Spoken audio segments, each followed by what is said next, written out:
Hatiku siap ya Allah, aku mau menyanyi, aku mau bermazmur. Bangunlah hai jiwaku. Mazmur 108 ayat 2. Sebuah penelitian mengatakan bahwa menyanyi atau bernyanyi memberikan manfaat yang baik bagi tubuh. Bernyanyi memberikan kesehatan bagi paru-paru dan jantung. Bernyanyi dianggap sebagai sebuah olahraga aerobik yang membuat darah bisa mengalir dengan baik ke seluruh bagian tubuh manusia. Tetapi jauh sebelum penelitian ini dilakukan, seorang pemazmur menuliskan, "Hatiku siap ya Allah, aku mau bernyanyi, aku mau bermazmur." Dan dikatakan, "Bangkitlah hai jiwaku." Saudara yang dikasihi oleh Tuhan, jemaat GKMI Gloria Patri, di tengah-tengah situasi yang sulit karena pandemi COVID-19, bagian firman Tuhan ini juga memanggil kita, mengajak kita untuk bernyanyi sekalipun di tengah-tengah kesulitan. Karena pada waktu kita bernyanyi, kita bersuka cita. Pada waktu kita bernyanyi, kita bergembira. Dan firman Tuhan juga berkata bahwa hati yang gembira adalah obat yang manjur, tetapi semangat yang patah mengeringkan tulang. Karena itu, sekalipun kita di dalam keadaan yang sulit, yang susah, pemazmur atau lebih tepatnya firman Tuhan mengajak kita untuk terus bernyanyi. Nyanyikan kidung yang indah bagi Tuhan, nyanyikan apa yang menjadi isi hati kita kepada Tuhan, doa-doa yang dinyanyikan kepada Tuhan, firman Tuhan yang dinyanyikan kepada Tuhan, itu menjadi kekuatan bagi jiwa kita. Tuhan memberkati kita semua.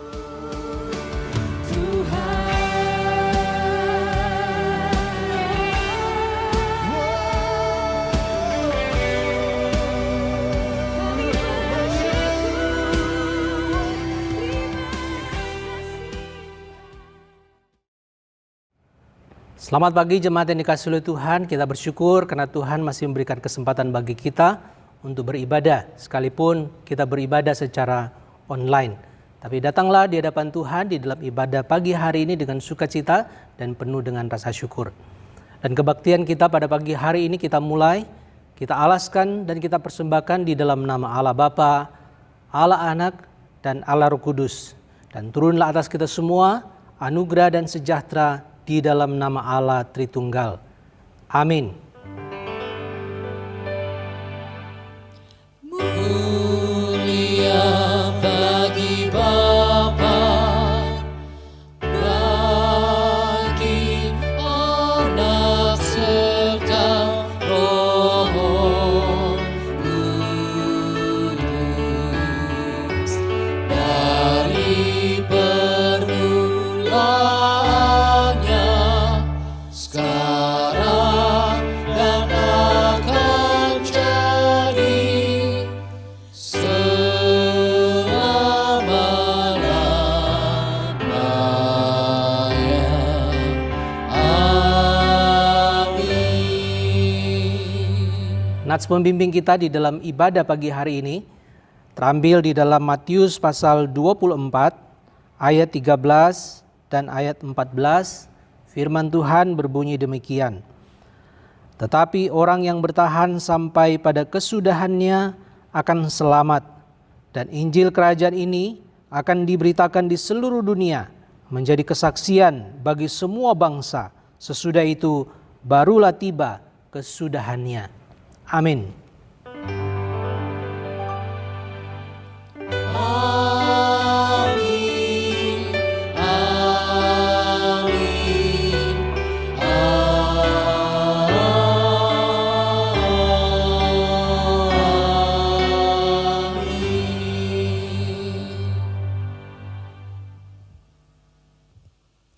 Selamat pagi Bapak Ibu Jemaat yang dikasihi Tuhan.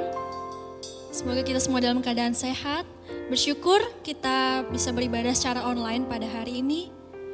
Meskipun grafik corona naik turun, tapi kita percaya kita bisa bersukacita karena kasih Tuhan tidak pernah naik turun dalam hidup kita. Tuhanlah sumber kekuatan dan keselamatan kita. hatiku percaya.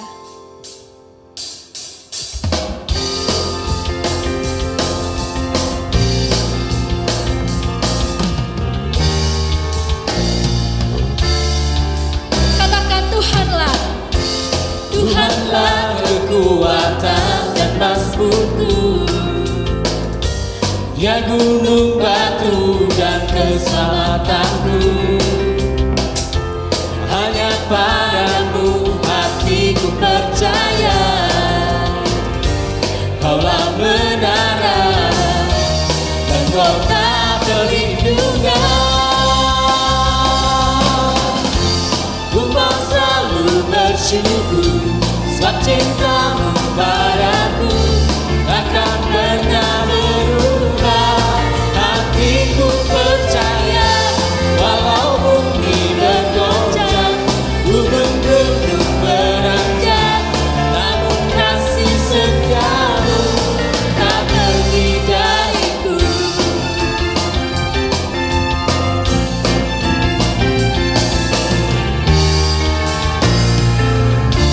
katakan sekali lagi, Tuhanlah.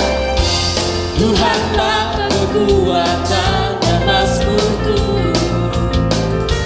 Dia gunung batu dan keselamatanku. Hanya padamu hatiku percaya, Kaulah menara dan kota perlindungan. Ku mau selalu bersyukur sebab cintamu padaku takkan pernah berubah. Hatiku percaya walau bumi bergoncang, gunung-gunung beranjak, namun kasih setiamu tak pergi dariku. Ku mau selalu bersyukur Sebab cintamu padaku takkan pernah berubah. Hatiku percaya walau bumi bergoncang, gunung-gunung beranjak, namun kasih setiamu tak pergi dariku.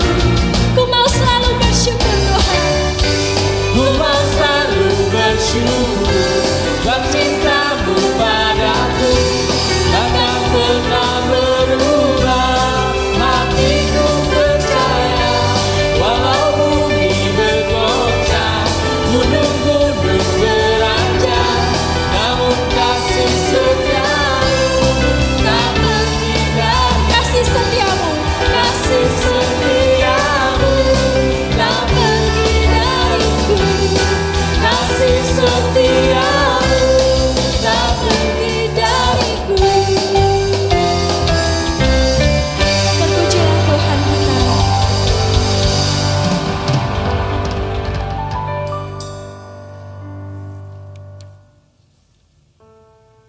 Kita akan mendengarkan perenungan firman Tuhan. Firman yang akan menolong kita untuk hidup benar, hidup menyenangkan hati Tuhan. Dan tidak sekali-kali menyia-nyiakan kesempatan yang Tuhan beri.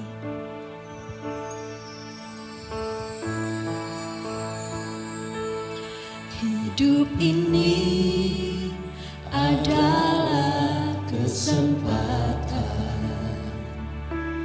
Hidup ini untuk melayani Tuhan. Jangan sia-siakan waktu yang Tuhan beri. Hidup ini hanya sementara. Hidup ini adalah kesempatan. Hidup ini untuk melayani Tuhan. Jangan sia-siakan waktu yang Tuhan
Sidang Jemaat GKMI Gloria Patri yang saya kasihi, salam dalam kasih Tuhan Yesus Kristus. Salam juga dari pengurus hamba Tuhan dan Jemaat GKMI ARK untuk saudara-saudara. Ini merupakan satu hal yang baik di mana kita boleh berjumpa, walau tidak berjumpa secara langsung dalam tatap langsung di gereja ibadah bersama, tetapi lewat teknologi, lewat online ini saya berkhotbah, saya berada di Jakarta bisa bersama-sama dengan jemaat GKMI Gloria Patri. Kiranya kasih Tuhan memberkati dan menyertai ibadah kita hari ini. Hari ini kita akan membahas tentang harinya Tuhan. Satu tema yang menarik yang diberikan kepada saya untuk dijabar luaskan bagaimana konteks kehidupan kita berkaitan dengan hari Tuhan. Sebelum itu mari kita bersama-sama berdoa. Tuhan, kami bersyukur karena perjumpaan yang dimungkinkan melalui online ini, sehingga penggabungan ibadah kerjasama antar gereja ini bisa terjadi. Kami bersyukur ya Tuhan, berkatilah GKMI Gloria Patri, demikian pula GKMI ARK. Kami bersyukur biarlah pembacaan firman-Mu maupun perenungannya mendatangkan berkat bagi kami semua. Kami berdoa, bersyukur, mohon pimpinan dalam nama Tuhan Yesus Kristus. Amin. Saudara, hari ini kita akan membahas satu tema yang menarik, yakni Hari Tuhan. Teks bacaannya diambil dari 2 Petrus pada pasal yang ketiga, ayat yang pertama sampai dengan ke-18. Saudara, kalau kita berbicara mengenai Hari Tuhan, ada 2 pengertian mengenai hari Tuhan. Nanti saya akan tambahkan pada pengertian yang ketiga. Pengertian yang pertama mengenai hari Tuhan adalah hari di mana itu disebut sebagai harinya Tuhan, Lord's Day.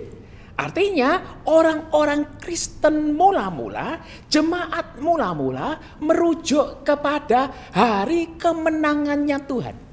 Hari Minggu, hari kebangkitannya Kristus, di mana ibadah komunal pertama kali diadakan di hari Minggu. Kalau orang-orang Yahudi melaksanakan ibadah mereka di hari Sabat, hari yang ke-7. Tetapi orang-orang percaya, orang Kristen pada waktu itu merayakan Lord's Day, hari kemenangan Tuhan itu di hari Ahad. Jadi yang disebut sebagai hari Tuhan adalah hari Minggu, hari kebangkitan Kristus. Atau disebut dalam bahasa Yunaninya adalah Kyriake Hemera. Artinya hari miliknya Tuhan. Kalau kita membaca pada kitab Wahyu pada pasal yang pertama ayat yang ke-10 di mana Yohanes mendapatkan wahyu Tuhan itu, pada waktu itu disebutkan di sana bahwa pada hari Tuhan, pada hari Minggu, pada hari Ahad, pada hari Tuhan itulah ia mendapatkan roh Tuhan sehingga ia memiliki penglihatan. Jadi pengertian pertama hari Tuhan adalah hari di mana kemenangan kebangkitan Kristus, the Lord's Day. Itulah hari Tuhan. Tetapi pengertian yang kedua yang disebut sebagai hari Tuhan adalah hari kedatangan Tuhan yang kedua kali. Sebagian orang mengatakan hari kiamat. Kita orang Kristen tidak mengenal hari kiamat. Yang tepat bagi kita adalah hari kedatangan Tuhan yang kedua kali. Nah, ini tentu berkaitan dengan konteks kita saat ini. Banyak orang juga bertanya, apakah ini mendekati hari kedatangan Tuhan dengan banyaknya musibah yang terjadi, dengan gempa dan deru perang yang saat ini sedang terjadi. Artinya ketegangan 2 negara adidaya antara Amerika dan China yang sedang bersitegang sampai di Laut Cina Selatan, di mana kapal-kapal tempur mereka dipersiapkan di sana. Banyak orang memperkirakan ini bisa menjadi awal dari peperangan dunia yang ketiga. Peperangan dagang sudah dimulai. Jangan-jangan wabah COVID-19 ini adalah bagian dari perang biologis. Kita nggak ngerti. Tetapi orang mulai mengkait hubungkan dengan hari Tuhan. Hari kedatangan Tuhan sudah dekat. Karena itu juga persoalan hari Tuhan dalam pengertian yang kedua itu sudah dipersoalkan sejak awal di gereja mula-mula. Sebab kalau kita lihat orang-orang itu sedang menanti-nantikan tentang kapan Tuhan itu akan datang. Kapan Yesus akan datang yang kedua kalinya. Bukankah ini wajar?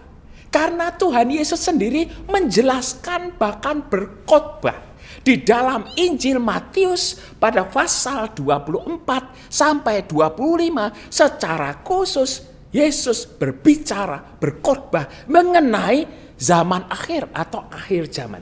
Mengenai kedatangan anak manusia yang kedua. Dan itu dituliskan, dinyatakan di dalam Matius 25 ayat ke-31. Di mana anak manusia itu akan datang dalam kemuliaan dengan malaikat yang akan menyertainya. Nah itu dinyatakan, karena itu tidak mengherankan para murid dan orang-orang pada waktu itu menanti-nantikan kedatangan Tuhan. Apalagi saat Tuhan Yesus hendak naik ke surga, di dalam Kisah Para Rasul pada pasal yang pertama ayat yang ke-6, maka para murid juga berkata, "Guru, kapan itu dipulihkan kerajaan bagi Israel? Kapan semua ini akan datang?" Maka Yesus berkata, "Kamu tidak perlu tahu kapan, waktu dan masanya. Itu yang hanya tahu adalah Bapa. Itu seiring sesuai dengan kehendak Bapa. Jadi kamu gak perlu tahu." Itu berarti ada kemendesakan, keingintahuan dari banyak orang termasuk para murid. Ketika Kisah Para Rasul pada pasal yang pertama ayat 11. Saat Yesus naik ke surga, mereka melihat ke langit termangu-mangu. Menyaksikan Yesus naik ke surga. Maka ada malaikat juga yang berkata, "Mengapa kamu hai orang-orang Galilea termangu-mangu melihat ke langit? Dia yang hari ini naik ke surga akan datang kedua kali dengan cara yang sama."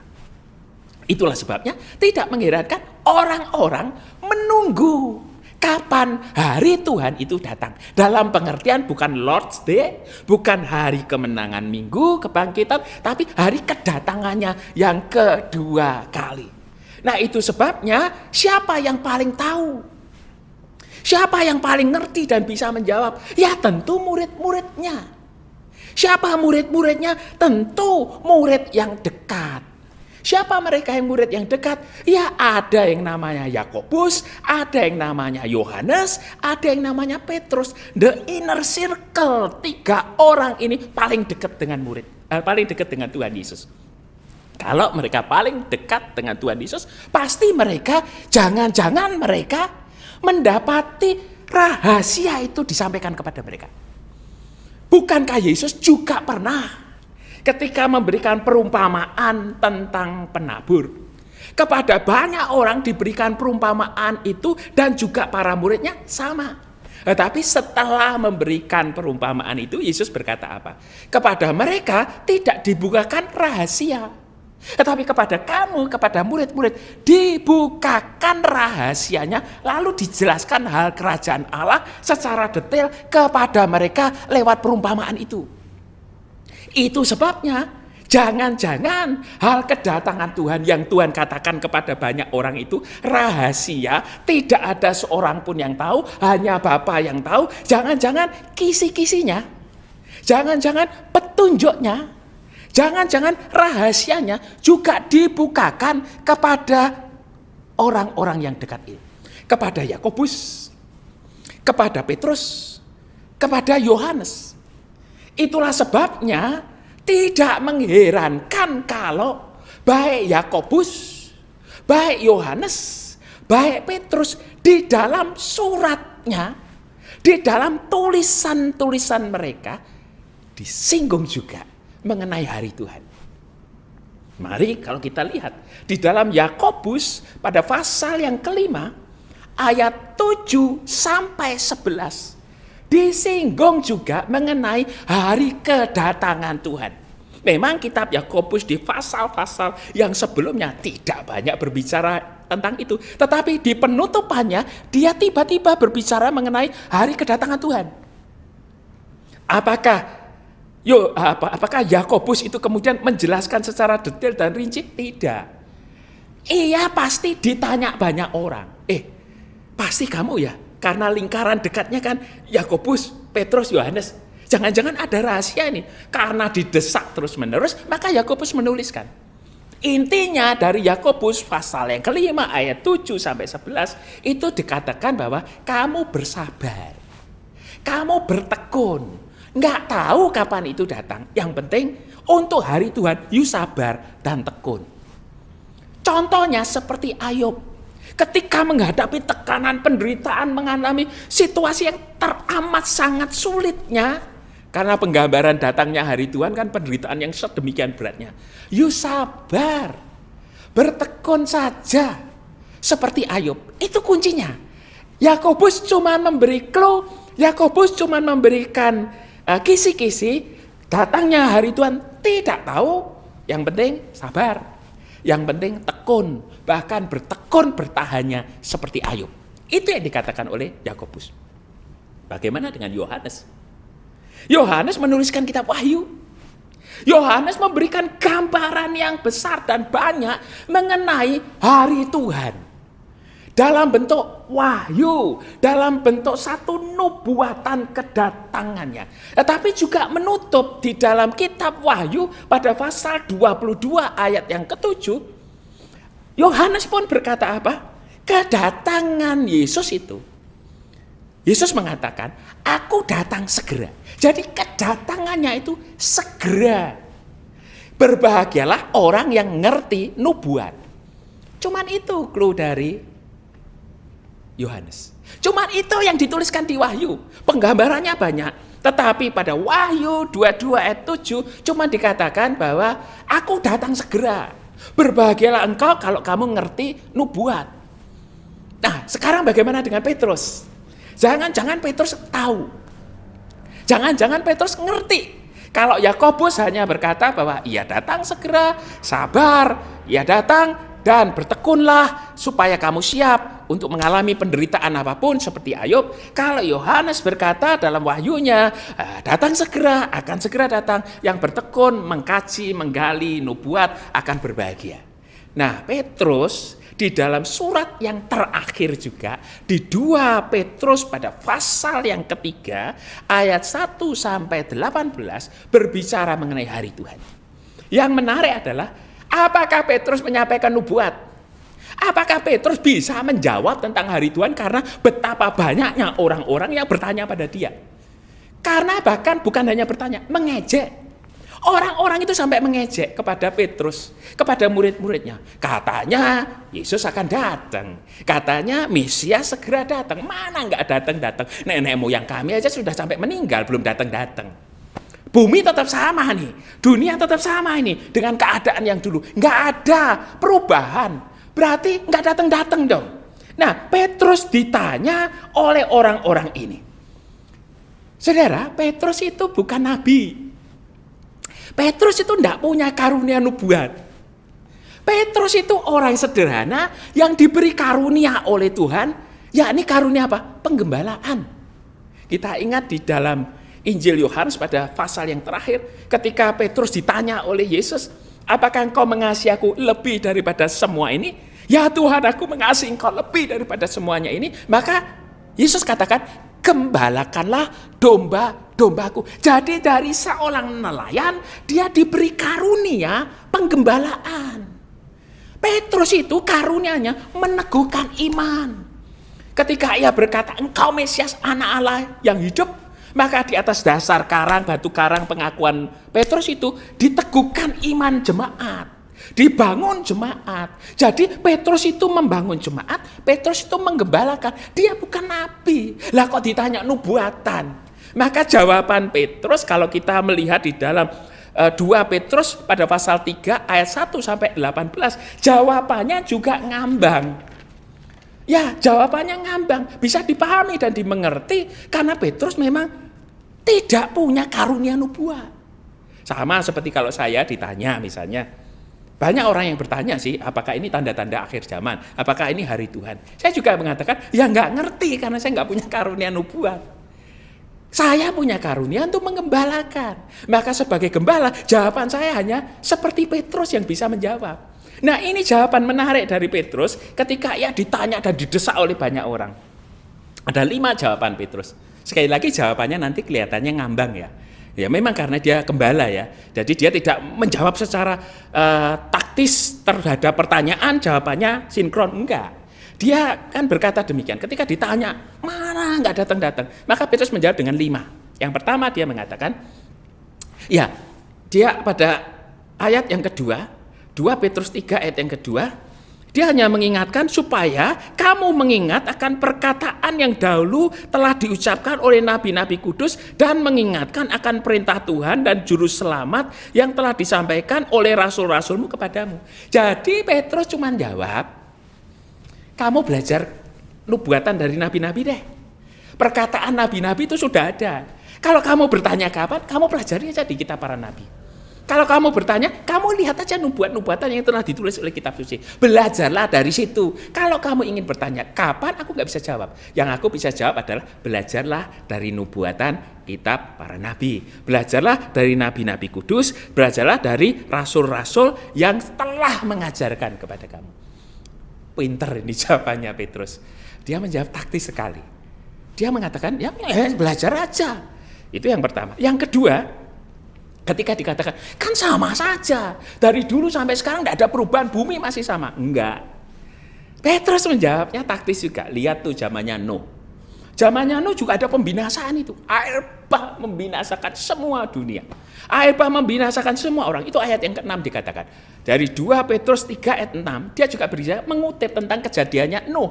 Dari semua yang musnah tinggal 8. Dari 8 inilah yang kemudian Tuhan membentuk baru. Jadi kehidupan ini bisa tiba-tiba musnah oleh karena musibah yang besar.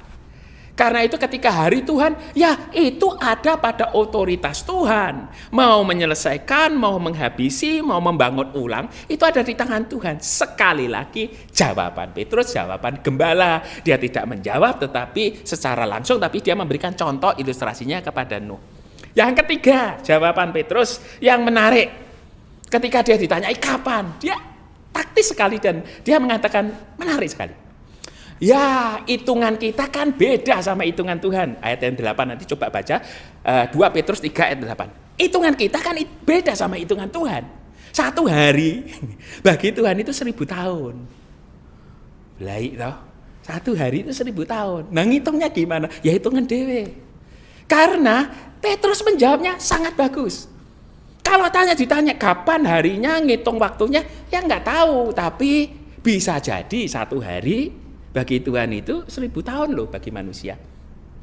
Jadi silahkan hitung sendiri. Yang keempat, Petrus juga menjawab, dia mengatakan bahwa itu juga bisa datang nanti dalam bencana seperti gemuruh yang dahsyat.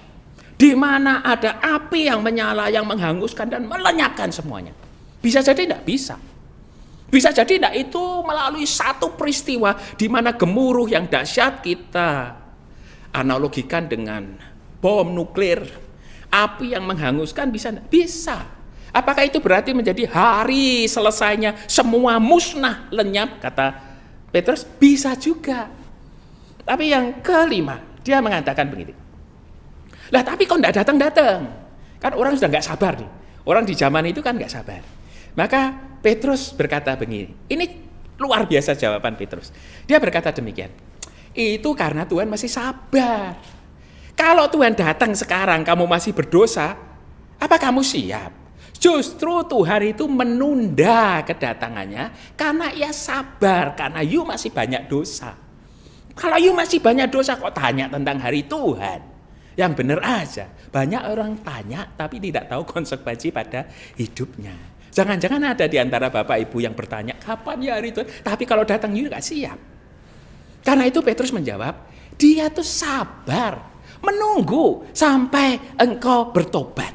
Sampai kita kembali kepada Tuhan. Dia balik dengan mengatakan, kalau you mau mempercepat, kalau hari Tuhan mau dipercepat, gampang kok. Hidup kudus, hidup suci, maka kamu akan mempercepat kedatangan Tuhan.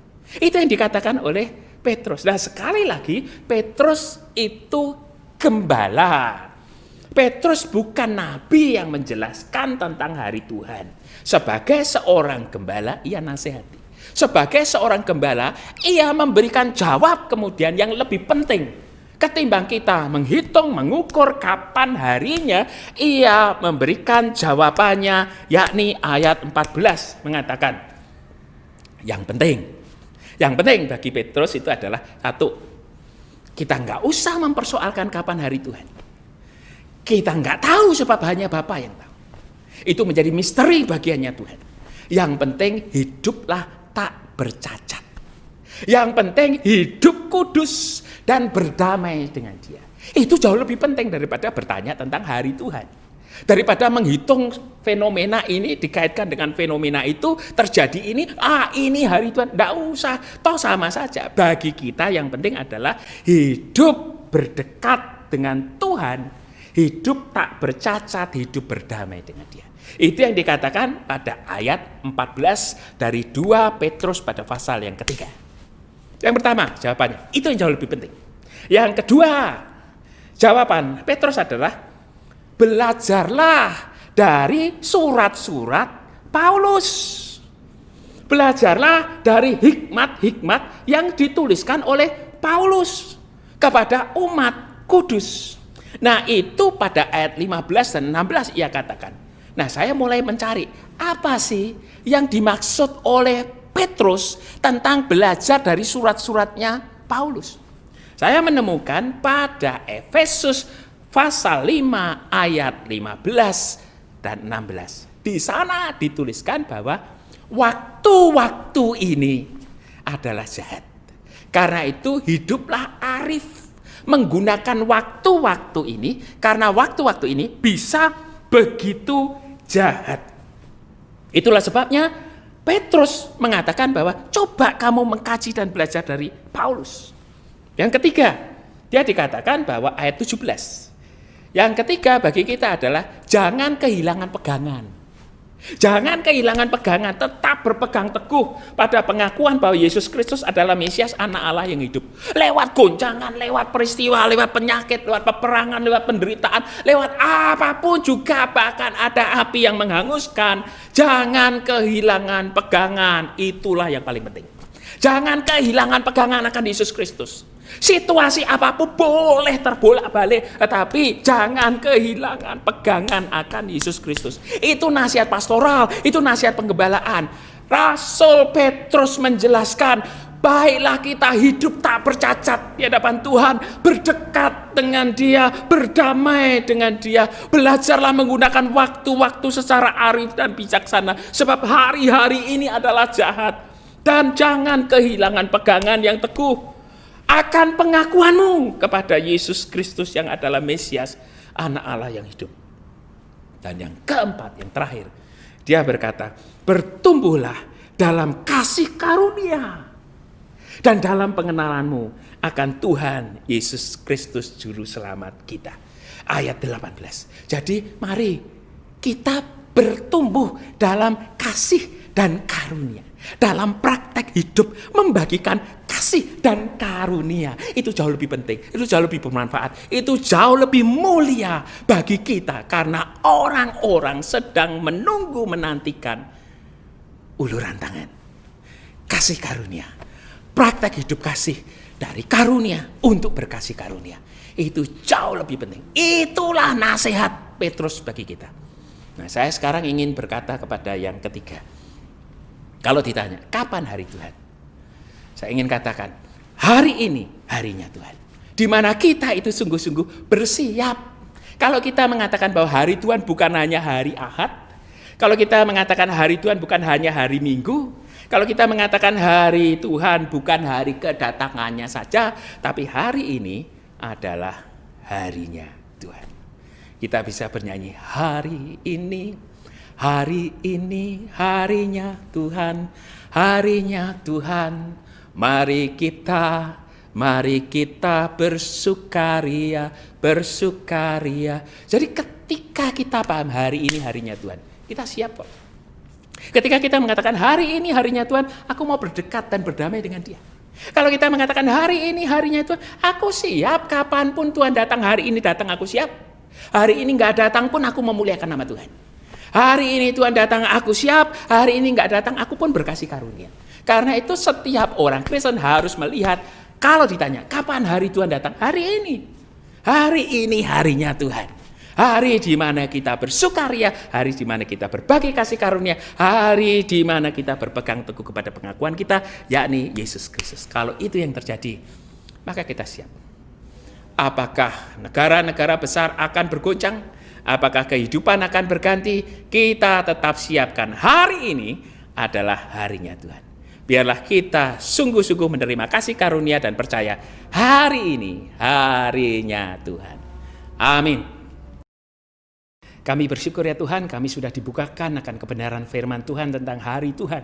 Sehingga kami tidak lagi galau dan bertanya kapan Tuhan datang, tetapi kami bisa menikmati setiap hari adalah harinya Tuhan.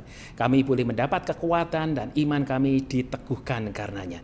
Karena itu Tuhan, kami berdoa biar firman Tuhan yang boleh kami dengar akan menjadi pelita dan pedoman bagi hidup kami dan jalan hidup kami. Dalam nama Tuhan Yesus Kristus kami bersyukur dan berdoa. Amin. Jemaat yang dikasihi oleh Tuhan, sebagai bagian dari jemaat Mennonite seluruh dunia, mari kita mengucapkan komitmen kita, komitmen kemuridan. Kami bersaksi bahwa tidak seorang pun dapat sungguh-sungguh mengenal Kristus kecuali ia yang mengikutinya setiap hari dalam kehidupan. Kita akan memberikan persembahan, mari kita berdoa terlebih dahulu. Terima kasih Tuhan untuk setiap perbuatan-Mu Tuhan dalam hidup kami. Dalam susah senang Engkau selalu ada buat kami. Kami ingin memberikan persembahan kami Tuhan, ungkapan syukur kami kepadamu. Kiranya Engkau berkenan atas apa yang kami persembahkan. Kiranya Engkau juga menolong setiap majelis Jumat untuk mengelola persembahan ini, untuk pelayanan kasih di tempat ini. Terima kasih Tuhan Yesus, di dalam nama-Mu kami sudah berdoa dan mengucap syukur. Amin.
Jemaat kasih di dalam Tuhan, mari kita ambil waktu untuk kita menaikkan doa syafaat kita bersama-sama di hadapan Tuhan.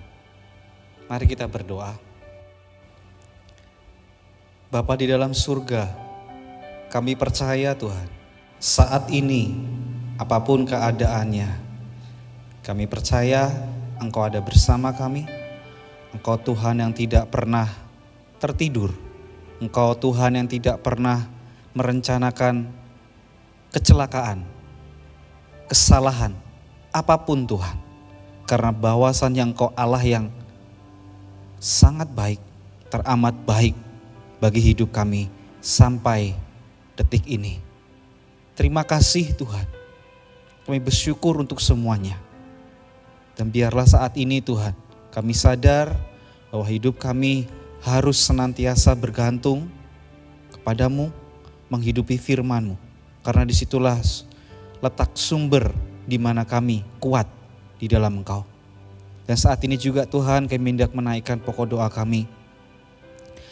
Terlebih untuk jemaat yang sakit, usia lanjut.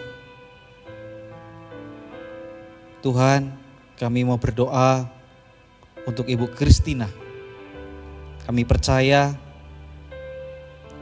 penyakit yang dialaminya sampai saat ini, kami percaya Tuhan, sekalipun itu sangat sakit, bahkan mungkin seringkali bisa membuat Ibu Kristina down, lemah, bahkan tidak berharapan. Tapi kami percaya Tuhan, Engkau Tuhan yang selalu ada bersamanya, imannya, hatinya, pikirannya Tuhan, senantiasa ada di bawah kendali-Mu. Bahkan melalui Ibu Kristina, hamba-Mu sendiri diberkati, bahkan menjadi kesaksian bagi hamba. Sungguh Tuhan, kami percaya Engkau ada bersamanya. Kau berkati Pak Hari yang senantiasa mendampingi sebagai suami Tuhan. Kau teguhkan, beri kesabaran dan juga keluarga Tuhan, anak-anaknya. Biar mereka tetap teguh di dalam Engkau, penuh kasih. Terima kasih Tuhan. Tuhan ampuni kami sekiranya ada beberapa jemaat yang tidak bisa kami sebutkan satu persatu namanya Tuhan. Tapi kami mau berdoa di dalam nama Yesus.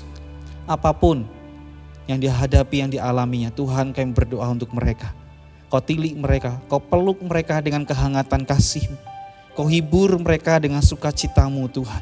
Di dalam masa-masa yang seperti ini yang tidak gampang, yang seringkali membuat kami bosan, tidak berpengharapan, kami jenuh.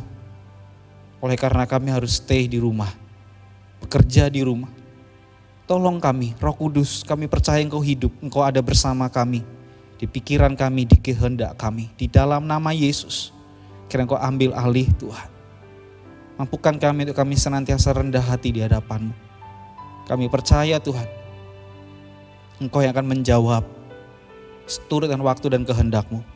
Dan juga saat ini kami mau berdoa untuk bangsa kami. Bahkan bisa dibilang mungkin hampir semua negara mengalaminya Tuhan, yaitu di masa pandemi ini COVID-19. Tuhan tolong, kami percaya ada maksud rencana-Mu yang indah dan baik. Kami tidak tahu kenapa ini terjadi. Apapun alasannya Tuhan, apapun di balik ini ceritanya, kami tetap percaya Engkaulah penulis sejati bagi kota kami, bagi hidup kami, bagi bangsa kami. Bahwa segala sesuatunya adalah baik adanya. Kau berkati pemerintahan yang tertinggi sampai yang terendah Tuhan. Bahkan tim medis yang ada di depan, Kau berkati mereka. Tolong Tuhan, kami serahkan ke dalam tangan-Mu. Biarlah melalui dari pemimpin tertinggi kami, biarlah mereka bergandengan tangan bersama-sama. Siapapun mereka, apapun agama mereka, kami percaya Engkau mampu memberikan hikmat, tuntunan di dalam segala keputusan yang akan mereka buat. Terlebih juga anak-anak Tuhan yang bekerja di sana. Tuhan, sekalipun mereka mungkin minoritas, tapi kami percaya di dalam Engkau adalah mayoritas. Kami serahkan bangsa dan kota kami ke dalam tangan-Mu. Di dalam nama Yesus. Akhir dari semua ini, saat ini kembali normal, new normal. Kami percaya itu semua bisa terjadi karena Tuhan Yesus. Terima kasih Tuhan. Kami mau menyerahkan doa kami yang tidak sempurna ini hanya di dalam satu nama, Tuhan Yesus Kristus. Yang percaya sama-sama katakan, amin.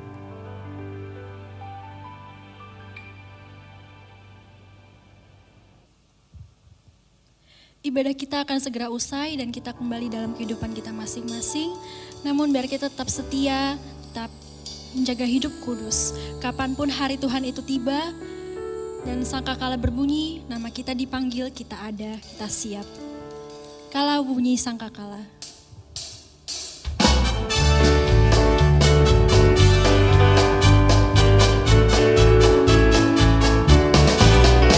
Kalau zaman ini lalu pada hari kiamat, kalau sangkakala Allah terdengar, kalau orang tebusannya berkeliling tangan, kalau namaku dipanggil ku ada.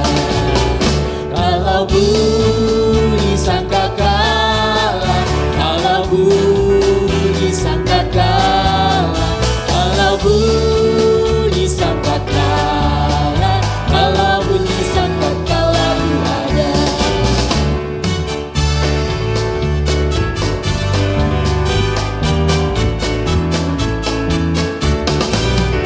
Kalau zaman ini lalu pada hari kiamat, kalau sangkakala Allah terdengar, kalau orang tebusannya berkeliling tangan, kalau namaku dipanggil ku ada.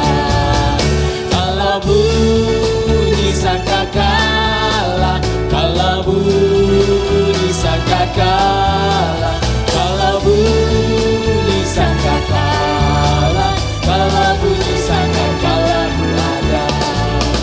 Kalau bunyi sangkakala, kalau bunyi sangkakala, kalau bunyi sangkakala, kalau bunyi sangkakala ku ada. Kalau bunyi sangkakala ku ada. Kalau bunyi sangkakala ku ada.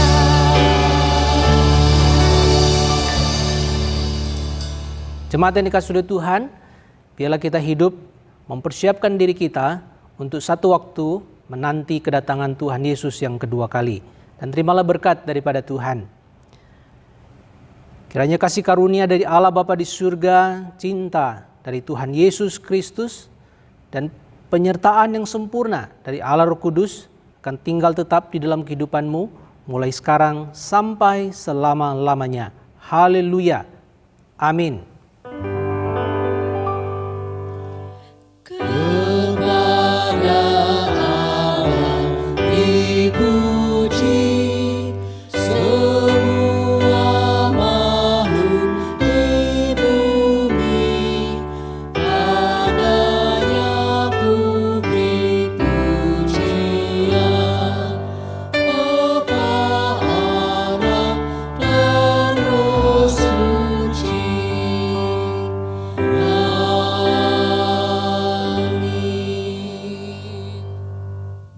Ibadah selesai, Tuhan Yesus memberkati kita semua.